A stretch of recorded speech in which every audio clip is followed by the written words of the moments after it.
Assalamualaikum warahmatullahi wabarakatuh. Perkenalkan, nama saya Rizka Mutadina dengan NIM 1905 1060 112 dari Prodi Teknik Pertanian Universitas Syah Kuala. Pada video kali ini, saya akan membahas tentang siklus Carnot dan mesin pendingin. Apa itu siklus Carnot?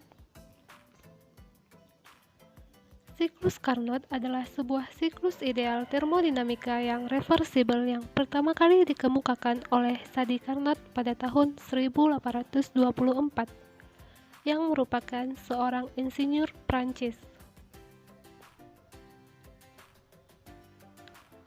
Nicolas Leonard de Sadi Carnot memperkenalkan metode baru untuk meningkatkan efisiensi suatu mesin berdasarkan siklus usaha.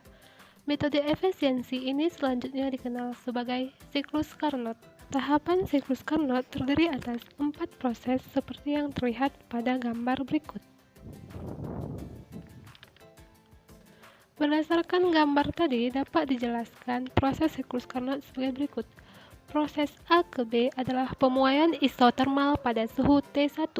Pada proses ini, sistem menyerap kalor Q1 dari reservoir bersuhu tinggi T1 dan melakukan usaha WAB. Proses yang kedua adalah proses BC, ialah pemuaian adiabatik.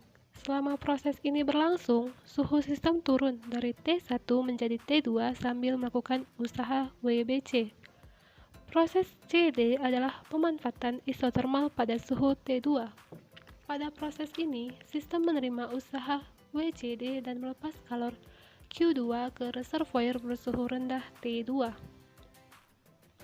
Proses selanjutnya adalah pemanfaatan adiabatik. Selama proses ini, suhu sistem naik dari T2 menjadi T1 akibat menerima usaha WDA.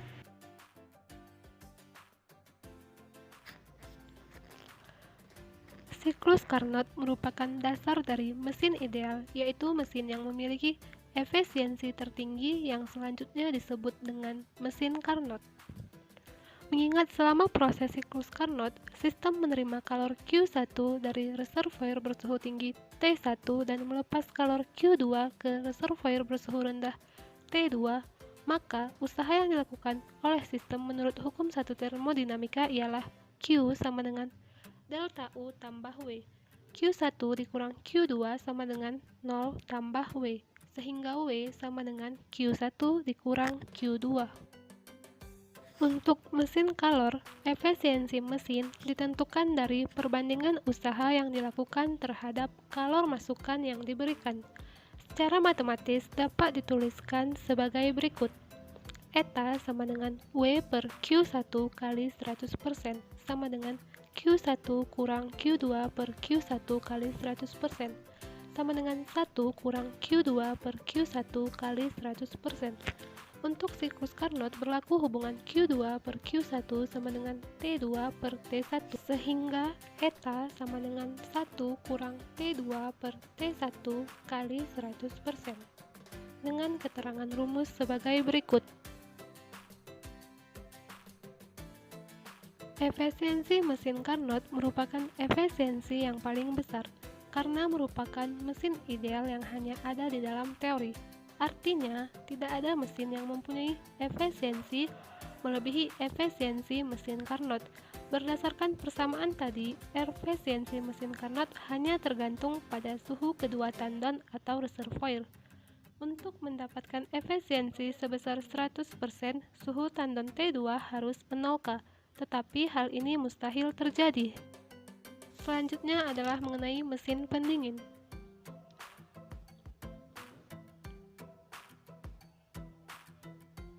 Mesin pendingin merupakan mesin kalor yang bekerja terbalik. Jadi, mesin kalor mengambil kalor dari tempat yang bersuhu rendah dan membuang kalor tersebut ke tempat yang bersuhu tinggi. Agar proses ini bisa terjadi, maka mesin harus melakukan kerja. Bagaimanapun, kalor secara alami hanya mampu mengalir dari tempat bersuhu tinggi ke tempat bersuhu rendah. Hal ini sesuai dengan pernyataan Clausius pada hukum termodinamika kedua yang berbunyi sebagai berikut. Tidak mungkin ada mesin pendingin yang bekerja dalam suatu siklus yang dapat memindahkan kalor dari tempat bersuhu rendah menuju tempat bersuhu tinggi tanpa disertai dengan usaha.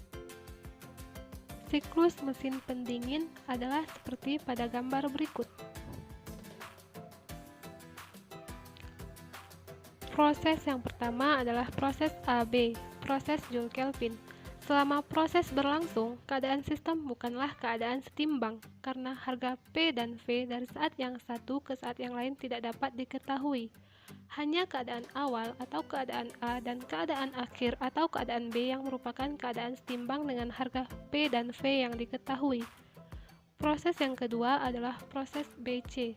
Pada proses ini berlangsung proses evaporasi atau penguapan pada tekanan dan temperatur tetap dengan disertai penyerapan kalor sebesar Q2.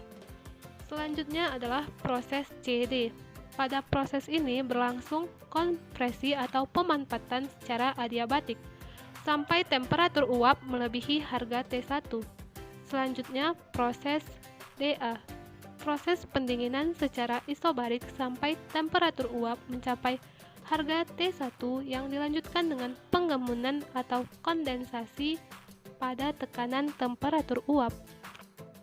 Berdasarkan hukum kedua termodinamika, kalor yang dilepaskan ke suhu tinggi sama dengan kerja yang ditambah kalor yang diserap. Secara matematis dapat dinyatakan sebagai berikut: Q1 sama dengan Q2 tambah W. Hasil bagi antara kalor yang masuk dengan usaha yang diberikan disebut koefisien daya guna, yang diberi simbol Kp. Secara matematis dapat dituliskan sebagai berikut: Kp sama dengan Q2 per W.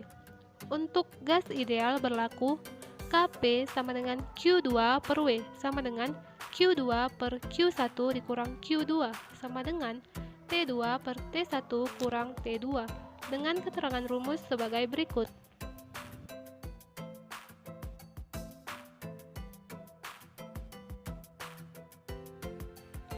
Contoh-contoh dari mesin pendingin adalah seperti freezer, AC, dan kulkas.